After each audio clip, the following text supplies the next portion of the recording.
عبد الرحمن بن عبداللہ بن کعب نے خبر دی اور ان سے عبداللہ بن کعب نے بیان کیا کہ میں نے کعب بن مالک رضی اللہ عنہ سے سنا، وہ بیان کرتے تھے کہ میں نے عرض کیا یا رسول اللہ، میری توبہ غزوہ تبوک میں نہ جانے کی قبول ہونے کا شکران یہ ہے کہ میں اپنا مال اللہ اور اس کے رسول کے راستے میں دے دوں۔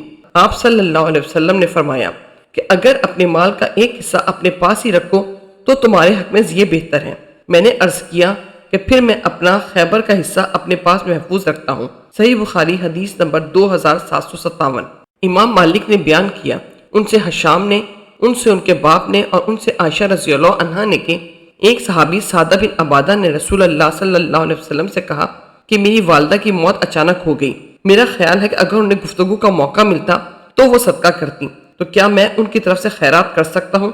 آپ صلی اللہ علیہ وسلم نے فرمایا ہاں، ان کی طرف سے خیرات کر۔ صحیح بخاری حدیث نمبر 2760۔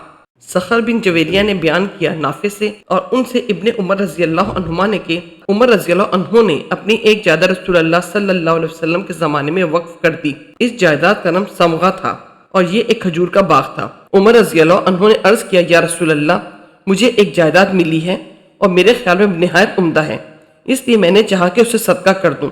تو نبی کریم صلی اللہ علیہ وسلم نے فرمایا کہ اصل مال کو صدقہ کر، نہ کہ بیچا جا سکے، نہ ہبہ کیا جا سکے اور نہ اس کا کوئی وارث بن سکے، صرف اس کا پھل اللہ کی راہ میں صرف ہو۔ چنانچہ عمر رضی اللہ عنہ نے اسے صدقہ کر دیا۔ ان کا یہ صدقہ غازیوں کے لیے، غلام آزاد کرانے کے لیے، محتاجوں اور کمزوروں کے لیے، مسافروں کے لیے، رشتہ داروں کے لیے تھا، اور یہ کہ اس کے نگراں کے لیے اس میں کوئی مذائقہ نہیں ہوگا کہ وہ دستور کے موافق اس میں سے کھائیں یا اپنے کسی دوست کو کھلائے، بشرطے کہ اس میں سے مال جمع کرنے کا ارادہ نہ رکھتا ہو۔ صحیح بخاری حدیث نمبر 2764۔ ابو اسامہ نے بیان کیا حشام سے، ان کے والد نے اور ان سے عائشہ رضی اللہ عنہا نے قرآن مجید کی اس آیت اور جو شخص مالدار ہو اور اپنے مال کو یتیم کے مال سے بالکل روکے رکھے، البتہ جو شخص نادار ہو تو وہ دستور کے مطابق کھا سکتا ہے، کے بارے میں فرمایا کہ یتیموں کے ولیوں کے بارے میں نازل ہوئی ہے کہ یتیم کے مال میں سے اگر ولی نادار ہے تو دستور کے مطابق اس کے مال میں سے لے سکتا ہے۔ صحیح بخاری حدیث نمبر 2765۔ حضرت ابو ہریرہ رضی اللہ عنہ نے بیان کیا کہ رسول اللہ صلی اللہ علیہ وسلم نے فرمایا 7 گناہوں سے جو تباہی کر دینے والے ہیں بچتے رہو۔ صحابہ رضی اللہ عنہم نے پوچھا یا رسول اللہ، وہ کون سے گناہ ہیں؟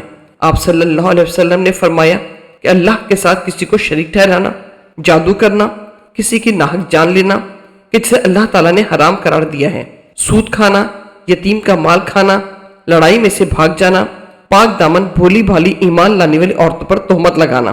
صحیح بخاری حدیث نمبر 2766۔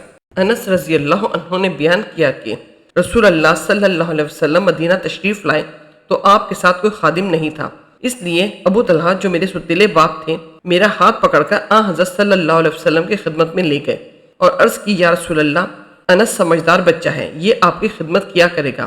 انس رضی اللہ عنہ کہتے ہیں کہ میں نے آپ کی سفر اور ہجر میں خدمت کی۔ آپ صلی اللہ علیہ وسلم نے مجھ سے کبھی کسی کام کے بارے میں جسے میں نے کر دیا ہو یہ نہیں فرمایا کہ یہ کام تم نے اس طرح کیوں کیا، اسی طرح کسی ایسے کام کے متعلق جسے میں نہ کر سکا ہوں آپ صلی اللہ علیہ وسلم نے یہ نہیں فرمایا کہ تو نے یہ کام اس طرح کیوں نہیں کیا۔ صحیح بخاری حدیث نمبر 2768۔ ابو ہریرہ رضی اللہ عنہ نے بیان کیا کہ رسول اللہ صلی اللہ علیہ وسلم نے فرمایا جو آدمی میرے وارث ہیں وہ روپیہ اشرفی اگر میں چھوڑ جاؤں تو وہ تقسیم نہ کریں، وہ میری بیویوں کا خرچ اور جائیداد کا اہتمام کرنے والے خرچ کا نکالنے کے بعد صدقہ ہے۔ صحیح بخاری حدیث نمبر 2776۔